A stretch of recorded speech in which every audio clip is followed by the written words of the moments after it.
안녕하십니까. 정치를 알리자입니다. 대법원이 이재명 대통령의 피선거권을 박탈하려 재판배당 절차를 조작한 충격적인 사태의 파장이 일파만파 커지고 있습니다. 보수 진영에서조차 대법원장 탄핵 요구가 빗발치는 가운데 사법 쿠데타의 수괴 조희대 대법원장은 여전히 뻔뻔하게 사퇴를 거부하며 버티기에 돌입했습니다. 반성 없는 기득권 적폐에게 스스로 물러날 염치 따위는 없습니다. 남은 길은 오직 국민의 이름으로 심판하는 탄핵뿐입니다. 긴 말 필요 없습니다. 직접 보시고 판단하십시오. 안녕하세요. 논설의 이재성입니다. 조희대 대법원장이 사면 초과 신세입니다. 더불어민주당의 사법개혁 3법에 영혼까지 끌어모아 반대해봤지만 지난주 일사천리로 국회 본회의를 통과했죠. 가결되었음을 선포합니다. 3법을 처리하자마자 민주당은 조 원장 사퇴를 강하게 요구하고 있습니다. 조희대 대법원장님, 지금 사법개혁에 대한 저항군 우두머리 역할을 하는 것입니까? 조희대 대법원장에게 다시 한번 정중하게 권합니다. 사퇴에도 적절한 타이밍이 있습니다. 거취를 표명하시기 바랍니다. 법원 내부에서도 다시 사퇴 요구가 높아지고 있습니다. 법원 노조가 지난 화요일 성명을 발표했는데요. 80년 가까이 이어져온 우리 사법제도 하에서 법원이 국민들로부터 이토록 신뢰받지 못하고 철저히 외면받은 적이 있었던가? 우리는 이재명 대통령 후보에 대한 대법원의 파기환송 판결 직후부터 조 대법원장의 결자 해지를 요구했다. 정치의 경랑 속으로 뛰어들어가 대통령 후보를 날리려 하다 실패했으면 그에 대한 책임을 지고 깨끗하게 사퇴하는 것이 맞는다. 법원 노조는 지난해에도 조 원장 사퇴를 촉구하는 성명을 냈습니다. 조희대 대법원장이 자신의 말처럼 사법부를 인권의 최후로 보루로 남겨둘 생각이 조금이라도 있다면 즉각 사퇴해야만 합니다. 법원 직원 78%가 조희대 원장이 사퇴해야 한다고 답했다는 설문조사 결과도 발표한 바 있습니다. 조 원장을 탄핵해야 한다는 목소리도 커지고 있습니다. 지난 수요일엔 최혁진 무소속 의원과 시민단체 촛불행동 공동주최로 국회에서 공청회가 열렸습니다. 대법원장을 탄핵하는 수밖에 없습니다. 이미 탄핵소추안은 마련해 두었습니다. 지금 최혁진 의원님을 비롯해서 몇몇 분들이 발의를 해야 된다. 그 전에 한번 의견을 들어보자 해서 오늘 자리가 마련됐습니다. 탄핵 사유는 차고 넘칩니다. 이날 공청회에서 김경호 변호사는 이렇게 정리했습니다. 정치 개입했습니다. 헌법 7조 2항의 정치적 중립을 위반했습니다. 민주주의를 무너뜨렸습니다. 헌법 1조. 그리고 피선거권뿐만 아니라 국민의 선거권 헌법 24조 선거권을 침해했습니다. 그리고 판결문으로 대한민국 권력을 바꾸려고 했습니다. 권력 분립 위반입니다. 헌법만이 아니라 법원 조직법과 대법원 내규 등 각종 법률과 절차를 위반했습니다. 한 가지만 예를 들어볼까요? 지난해 대법원 국정감사에서 조병구 법원행정처 사법지원실장은 이렇게 말합니다. 이 사건은 이제 처음부터 전원 합의로 진행하기로 뭔가가 이게 서로 협의가 이루어지거나 결정이 되어 있었기 때문에 3월 31일인 월요일 날 바로 기록이 형사 공동조로 올라간 것으로 확인이 됩니다. 인수인계부에 쓰여져 있기는 4월 22일에 이미 기록은 올라가 있다고 쓰여져 있었는데 재판사무국에서 확인해 보니까 3월 31일에 이미 연구원실에 올렸다. 그렇게 되어 있는 상황입니다. 이 사건만 접수되고 나서 전원 합의체로 하기로 협의했다. 이런 표현을 하셨어요. 그러니까 누가 협의를 했고 누가 결정을 했습니까? 전원 합의를 한 데 있어서는 내규 자체에 대법원장님 의견을 들어서 하게 되어 있기 때문에 그렇게 진행한 것으로 보이고요. 대법원장님이 그러면 대법관들 의사를 확인해가지고 전합을 하기로 했다고 당연히 그랬을 봐야 것으로 됩니까? 추정이 됩니다. 벌써 1년이 다 돼가네요. 지난해 3월 26일 이재명 선거법 위반 사건 항소심 재판부가 무죄를 선고했죠. 이틀 뒤인 28일 7만 페이지에 이르는 기록이 트럭에 실려 대법원으로 이송됐다고 합니다. 조병구 실장 발언이 사실이라면 조희대 원장은 사건 접수 사흘 만에 전원 합의체 회부를 결정하고 재판 연구관 형사 공동조리시켜 기록을 읽도록 했다는 겁니다. 아직 피고인은 물론이고 검사의 상고 이유서도 접수되지 않은 시점인데 쟁점이 뭔지도 모르면서 전원 합의체 회부를 결정했다는 겁니다. 전례 없이 무리한 결정입니다. 그런데 전원 합의체 회부를 이미 결정했다면서 4월 22일 오전 이 사건을 대법원 2부에 배당합니다. 그리고 당일 오후 다시 전원 합의체 회부하죠. 이 모든 과정이 당시 대법원이 공식 발표한 내용입니다. 전원 합의체 사건을 소부에 다시 배당하는 건 있을 수 없는 절차 위반입니다. 또한 소부에 배당된 사건을 소부의 검토나 결정도 없이 전원 합의체 회부하는 것도 절차 위반입니다. 대법원장 및 대법관들이 논의를 거쳐 곧바로 전원 합의체에서 심리를 하여서 내리게 돼 있는데 그럼 논의를 했다는 얘기네요. 전원 합의체 회부하기 위한 논의를 했다는 지금 답변이거든요. 논의를 했습니까? 왜냐하면 이제 자, 이거 전원 합의체 회부하자는 논의를 했다는 거예요. 답변은 논의했습니까? 네, 그러니까 그 부분도 여기서 말씀드린 것처럼 이제 공감대가 대다수 대법관 사이에 신속한 절차 진행이 필요하다는 그런 공감대가 아니죠. 행정처장님 그거는 대법관이나 하시는 분이 그렇게 얘기하시면 안 되죠. 공감대가 형성된 것과 전원합의체 회부하기로 논의했다는 건 완전 다른 말입니다. 지난해 5월 3일 박범계 민주당 의원은 대법원 웹사이트에 올라있는 이재명 선거법 사건 배당 절차 현황을 공개하면서 이렇게 말합니다. 4월 20일 전원합의기일 심리 지정이 먼저 있었습니다. 같은 날이긴 하나 뒤에 주심 대법관 및 재판부 배당 이렇게 돼 있습니다. 이거 어떻게 설명하실래요? 전원합의체 심리기일이 지정이 먼저예요. 그리고 말하는 박영재 대법관이 주심 대법관이라고 하는 2부 배당이 나중입니다. 모르시죠? 이렇게 날림으로 한 재판입니다. 기초부터 허물어진 겁니다. 사람 바보로 알지 마세요. 국민들이 다 알고 있습니다. 날림 판결입니다. 지난해 상고심 진행 당시에는 2부의 배당을 먼저 하고 당일 전원합의체 회부 및 심리기일 지정을 했다고 발표했었는데 사이트에는 순서를 바꿔놓은 겁니다. 전원합의체 회부 결정 일자는 알 수 없게 숨겼습니다. 그런데 여러분, 대법원이 거짓말을 하고 있다는 결정적인 증거가 있습니다. 지금 대법원 사이트에 들어가서 사건 번호 2025도 4697을 검색해 보시면 압니다. 2025년 5월 3일 당시에는 없던 4월 23일 일정이 새로 생겼습니다. 상고 이유 등 법리 검토 개시를 이날 했다는 겁니다. 이날은 원래 대법관들끼리 점심 식사를 함께 했다고 알려진 날이죠. 그리고 원래는 다음 날이 24일 두 번째 심리기일을 진행했다고 발표했었는데 사이트에는 이 사실이 삭제된 상태입니다. 전원합의기일은 원래 한 달에 한 번 열도록 돼 있죠. 이례적인 이틀 만에 전원합의기일을 숨기려고 삭제한 걸까요? 아니면 사실상 첫 번째이자 마지막 심리기일이라는 평가를 받았던 24일 회의를 숨기고 23일 법리검토 개시라는 일정을 추가함으로써 29일 선고기일 지정 이전까지 숙고를 계속한 것처럼 보이고 싶었던 걸까요? 현재로선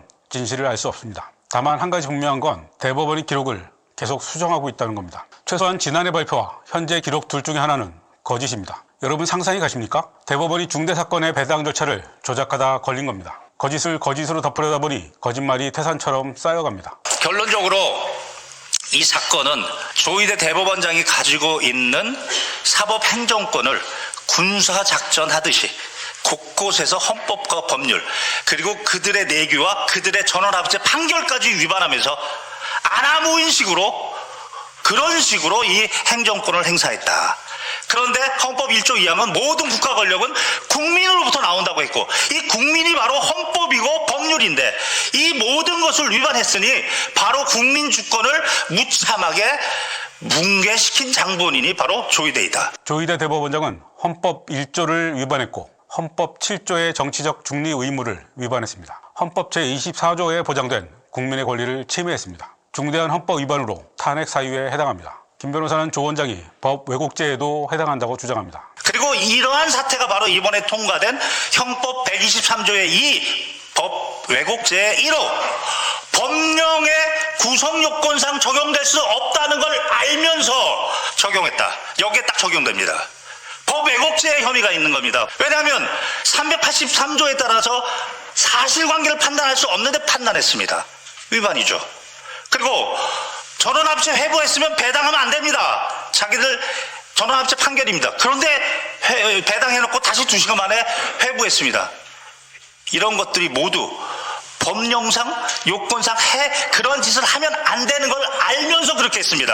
이게 바로 법 왜곡죄입니다. 사퇴냐 탄핵이냐 법 왜곡죄 처벌이냐 삼각파도가 조희대 원장을 향해 몰려오고 있습니다. 하지만 조 원장은 겉으로 보기에 눈 하나 깜짝하지 않는 것 같습니다. 지난 화요일엔 사법기관은 어떤 경우에도 헌법이 부과한 사명을 다하겠다. 사퇴하지 않겠다는 뜻을 분명히 했습니다. 본인을 사법기관, 즉 법원과 동일시합니다. 이건 왕자병도 아니고 뭐라고 불러야 할까요? 제왕병인가요? 짐이 곧 사법부다. 뭐 그런 얘기입니까? 본인이 사법부를 이 지경으로 만들어 놓고 물귀신 작전으로 끝까지 물고 늘어집니다. 그러면서 이렇게 말했습니다. 우리 제도를 근거 없이 폄훼하거나 법관들에 대해 개별 재판을 두고 악마화하거나 이런 식으로 돼서는 안 된다. 조 원장 본인과 지기현 판사 등을 비판하는 여론을 근거 없는 폄훼이자 악마화라고 공격한 것입니다. 사법부를 불신하는 국민은 졸지에 근거 없이 법원을 비난하는 불만 세력이 되어버렸습니다. 본인의 대선 개입 및 주권 탈취 시도와 지기현 판사의 내란 우두머리 구속 취소 결정 등 잘못에 대한 성찰은 찾아볼 수 없습니다. 국민을 향한 분노만이 느껴집니다. 사실상 국민을 상대로 싸우겠다는 말입니다. 교묘하게 국민을 속이는 발언도 합니다. 국민 신뢰는 객관적 지표를 봐야 한다면서 외국의 이런저런 지표를 인용했는데요. 월드 저스티스 프로젝트에서 한 세계 140여 개국 법치주의 지수 조사 결과를 보더라도 우리나라가 세계 19위입니다. 낯선 지표입니다. 그런데 이 지수는 사법부에 대한 신뢰도 조사가 아닙니다. 정부와 사회 전반에 걸친 법치 구현 정도를 평가하는 조사입니다. 법원뿐 아니라 경찰, 검찰, 교정, 재야 법조까지 아울러 평가하는 지수입니다. 더구나 이 지수는 해마다 10월에서 11월께 발표가 이루어지는데요. 당연히 2024년 지수에 12.3 내란이 반영되지 않았죠. 그런데 2025년에도 우리나라 순위에 변동이 없습니다. 심지어 정부 투명성 항목은 점수가 더 좋아졌습니다. 아마도 시민의 힘으로 내란을 극복하고 새 정부를 탄생시킨 결과가 반영된 것 아닌가 싶습니다. 사법신뢰도 조사가 아닌 정부 사회종합평가, 그것도 내란 사태와 사법부의 행태에 대한 평가가 반영되지 않은 수치를 가져와서 사법 불신을 반박한 것입니다. 이 정도면 사기 아닙니까? 대법원장이 이렇게 대놓고 국민을 속여도 되는 겁니까? 조 원장이 사퇴를 요구하는 국민과 싸운 지는 이미 오래됐습니다. 본인의 출근길 문답과 세 차례 법원장 회의 등이 모두 대국민 시위이자 실력 행사입니다. 이재명 선거법 위반 사건 상고심 주심으로 국민주권 박탈 시도의 행동대장이었던 박영재 대법관을 법원 행정처장에 임명했던 것 역시 국민과 정면 대결을 벌이겠다는 의지의 표현이었습니다. 그런데 박영재 대법관이 행정처장직을 사퇴했죠. 사퇴해야 할 사람은 조 원장 아닌가요? 왜 아바타를 사퇴시킵니까? 박 처장 사퇴 카드로 사법개혁 3법 반대 여론에 불을 붙일 수 있다고 생각한 걸까요? 천만의 말씀입니다. 개혁의 버스는 이미 떠났고 여론은 행정처장이 사퇴하든 말든 관심이 없습니다. 조희대 대법원장은 제2의 윤석열입니다. 윤석열이 검찰총장 시절 이른바 조국 사태를 필두로 검찰 쿠데타를 일으켰고 대통령이 된 뒤엔 7.2 쿠데타를 감행했듯이 조희대 원장은 대선 개입으로 사법 쿠데타를 일으켰습니다. 윤석열에게 살아있는 권력 수사, 이른바 살권수가 있었다면 조희대에게는 파기환송이 있었습니다. 조 원장의 직접 개입이 밝혀지지는 않았지만 지기현 재판부의 내란 우두머리 석방과 서울중앙지법 영장전담 4인방의 연쇄적인 특검 영장 기각 역시 사법 쿠데타의 일환이라고 할 수 있습니다. 대국민 여론전도 빼닮았습니다. 기자실을 통해 사법개혁을 비판하고 여론을 뒤집으려 합니다. 하지만 조희대 원장이 크게 착각하는 게 있습니다. 같은 법복 귀족이라 해도 법원은 검찰이 아닙니다. 법원은 검찰처럼 수사권으로 팩트를 뒤져 뉴스를 만들어내는 능력이 없습니다. 윤석열 총장 시절엔 언론만이 아니라 국민 여론도 윤석열에게 감쪽같이 속아 넘어갔습니다. 윤석열이 당시 문재인 정부와 싸우는 모습이 검찰총장은 법무부 장관의 부하가 아닙니다. 정의롭다고 여겼습니다. 지금은 다수의 국민이 윤석열에게 속았다는 사실을 깨닫고 있지만 당시엔 몰랐습니다. 그런데 조희대 원장은 어떻습니까? 설사 사법개혁을 지지하지 않는 국민이라고 하더라도 조희대 원장을 지지하지는 않습니다. 누구도 조희대의 편이 아닙니다. 조희대 원장은 국민뿐 아니라 사법부 내부의 신뢰도 잃은 지 오래입니다. 조희대 원장과 법원 고위 관료들의 저항이 전혀 타격감이 없는 이유입니다. 국민을 상대로 벌이는 이 무모한 싸움을 언제까지 하려는 겁니까? 조희대 대법원장, 당장 사퇴하시오. 당신으로 인해 사법부는 이미 충분히 망가졌습니다. 저는 기본적으로 윤어게인을 외치고 윤석열 편 드는 사람들은 사람으로 보고 싶지 않아요. 대한민국 국민으로 인정하고 싶지 않습니다. 그 헌법 밖에 있는 그런 주장에 동조하는 사람들, 자유민주주의 체제 자체를 부정하는 사람들이라고 생각이 들거든요. 어떻게 총을 들고 국회에 쳐들어왔는데 그러한 윤석열을 옹호할 수가 있어요. 그리고 언론의 자유를 뺏으려고 했잖아요. 단전단수시키고 선관위에도 막 계엄군을 보내고, 그리고 막 그냥 맨날 그냥 저녁마다 그냥 술만 퍼먹고 국정 운영에는 관심이 없고, 대통령이란 공적 자리를 부인, 무혐의 주고 면죄부 주기 위해서 사적으로 남용을 하고, 그런 사람을 어떻게 대통령으로 인정을 하고 잘못되지 않았다고 그 윤석열 오게인, 윤어게인, 온리유 이렇게 외치는 사람들, 그것을 비판하는 사람들과 절연하겠다고 하는 그 사람들은 대한민국 정치인으로서 자격이 없다고 생각이 들어요. 그러한 부류의 사람들은 전 대한민국 국민으로서 아무리 표현의 자유가 있지만 헌법 밖의 주장을 하는 사람들에게까지 표현의 자유를 보장해줘야 되는가, 국민으로 인정해야 되는가, 회의적입니다. 저희들이 토론하면서 이제 뭐 이재명도 싫고 민주당도 싫고 뭐 다 좋잖아요. 뭐 그럴 수 있지 않습니까? 그런데 국힘에서 지금 보여주는 행태 중에 하나가 이재명에 대한 뭐 비판과 비난은 뭐 빼놓고 윤석열과 김건희가 해왔던 것에 대해서 저렇게 그냥 아예 뭐 막무가내 식으로 옳았는데 뭔가 정책 탄압을 받았다는 식으로 가는 것을 옹호하고, 또 2030은 그게 또 동조하고 막 이런 것들은 어떤 식으로 적결이 돼야 한다는 생각이 좀 많이 들어서 이 싸움을 어떻게 벌일까 고민도 많이 하고 있죠. 기본적으로 얼마 전에 도보 걷기 대회 했었잖아요. 네. 국회에서부터 청와대까지 국민의힘 지도부가. 거기에 주요한 프레임 중에 하나가, 구호 중에 하나가 헌정 질서 수호 이거 있잖아요. 헌정수호.